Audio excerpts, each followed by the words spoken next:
नमस्कार. मी रुपेश जाधव. डेमोक्रेसी नावामध्ये आपले सहर्ष स्वागत. आज आपण आलो आहोत प्रभाग क्रमांक 1चे भाजप RPIच्या अधिकृत उमेदवार अनिल उर्फ बॉबीदादा टिंगरे. आज आपण यांच्याशी संवाद साधणार आहोत. नमस्कार दादा. नमस्कार. आज आपण ह्या ज्या प्रभागामध्ये गेले 10 वर्ष नगरसेवक म्हणून कार्यरत होता. आता तुम्ही या प्रभागातल्या विकास कामांसंदर्भात बोला की तुम्ही जेणेकरून त्या प्रभागात गेली 10 वर्षात काय चेहरा मोहरा बदलला. ऍक्च्युली आमच्या ह्या सगळ्या 10 वर्षाच्या कार्यकाळामध्ये 2012 ते 2017 आणि 17 ते 21 या काळामध्ये माझा प्रवास ह्या प्रभागामध्ये नगरसेवक म्हणून राहिलेला आहे. सगळ्यात आनंदाचं काम म्हणजे मला लोकांना ह्या 10 वर्षामध्ये जे दिले ते भामासकडचं पाणी आणलंय असं आलंय. त्याला तांत्रिक बाबीची अडचण खूप होती तिकडे भामासखेडच्या परिसरामध्ये, परंतु आमच्या नेते आदरणीय बापटसाहेब आणि मुरल्यांना मोळ, जगदीश मुळीक असतील, या सर्वांनी खूप मदत केली. पोलीस बंदोबस्तामध्ये त्या ठिकाणचं काम केलं आणि ते पाणी आमच्या भागामध्ये आलं.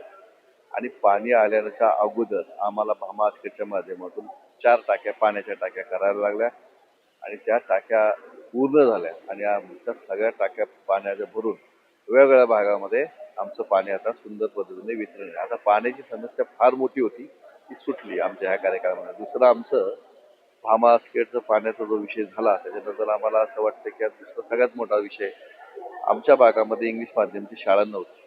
मी पुण्यामध्ये मला वाटतं सगळ्यात पहिलं CBSE पॅटर्नची शाळा मुंजावस्ती या भागात आली. मुंजावस्ती शाळा ती झाली, मध्यमवर्गीय आणि कामगार वर्ग त्या ठिकाणी आहे.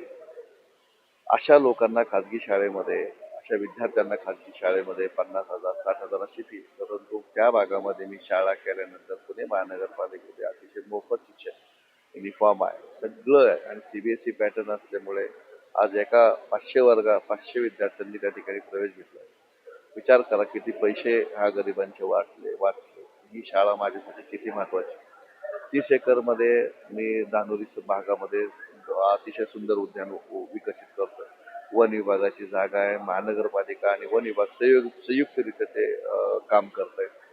त्या ठिकाणी मी 4 कोटीचा बजेट आणलाय. कंपाऊंड वगैरे बांधल्या, अंतर्गत वॉकिंग ट्रॅक वगैरे केलेले आहेत. परंतु आता उर्वरित खूप मोठं काम आहे ते करणारे. तळं आहे तिथं, खूप सुंदर मोठं तळं आहे तिथं.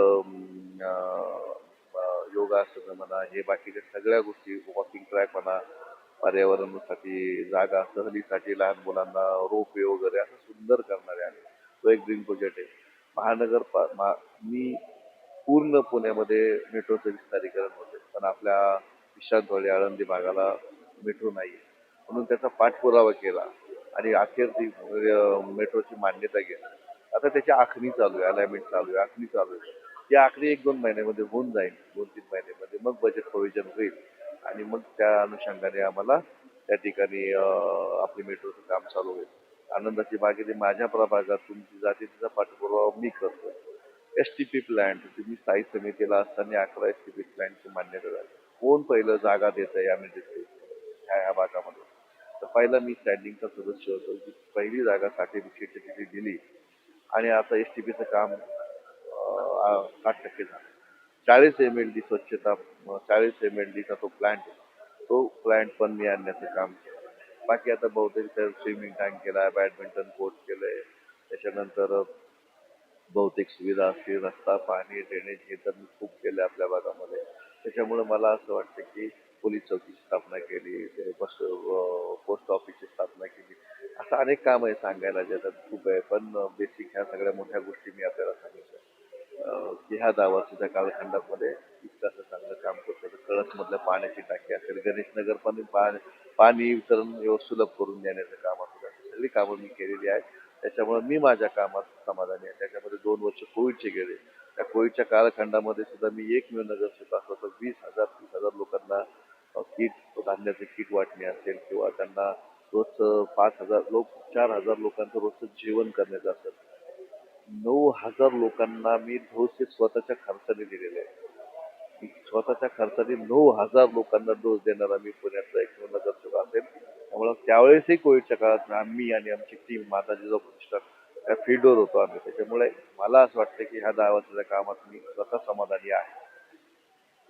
दादा, आता या निवडणुकीला सामोरे जात असताना समोर जे तुमच्या विरोधक आहेत किंवा राष्ट्रवादीचा जो पॅनल आहे, हे सर्व इथल्या पायाभूत सुविधांबरोबरच बोलताय. परंतु तुम्ही आता या निवडणुकीला सामोरे जाताना कोणचे नवीन ध्येय धोरणं घेऊन पुढे जाणार आहात? आता आमचा जो धानोरी भाग आहे, कळस धानोरी हा माझा मूळचा प्रभाग. पण आता लोहगाव उर्वरित म्हणजे 50-30 हजार लोकसंख्या असलेला लोहगाव हा आम्हाला जोडला गेलाय. तर लोहगावला फिरताना ह्या 2 महिन्यामध्ये जाणवलं की फारच अविकसित भाग आहे. त्या ठिकाणी खूपच काम करावं लागलं. त्याच्यामुळे आम्हाला अधिकचा वेळ हा लोहगावला पण द्यावा लागेल आणि लोहगावला पाणी म्हणजे सगळं शून्यातूनच तयार करावं लागेल. लोहगाव आता महानगरपालिकेमध्ये समस्त झाल्यामुळे तिथं रस्ता, ड्रेनेज, बेसिक सगळ्या गोष्टी आम्हाला तिथून चालू करावं लागणार. त्यामुळे तिथे आमचं एक आव्हान आहे की आम्ही कसं काम करतो. बाकी आमच्या इकडे जर हॉस्पिटलला दानोरी भागामध्ये हॉस्पिटल देणार आहोत. एक स्पोर्ट्स कॉम्प्लेक्स द्यायची विचार आहे आमचा. त्याच्यानंतर अजून ज्या बहुतेक सुविधा राहिल्या आहेत त्याच्यावर काम करायचं आहे.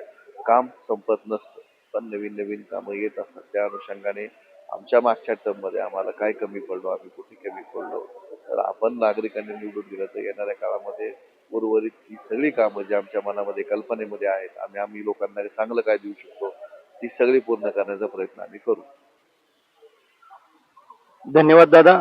आपण आज या ठिकाणी दादांनी गेले 10 वर्ष या प्रभागामध्ये विकासाचा झंझावत केलेला असतानाच आता तिसऱ्या टर्मसाठी दादा निवडणूक रिंगणात आहेत, निवडणुकीला सामोरे जात आहेत. आता तुमच्या पुढील कार्यकाळासाठी आमच्या डेमोक्रेसी नाऊ तर्फे शुभेच्छा. धन्यवाद दादा.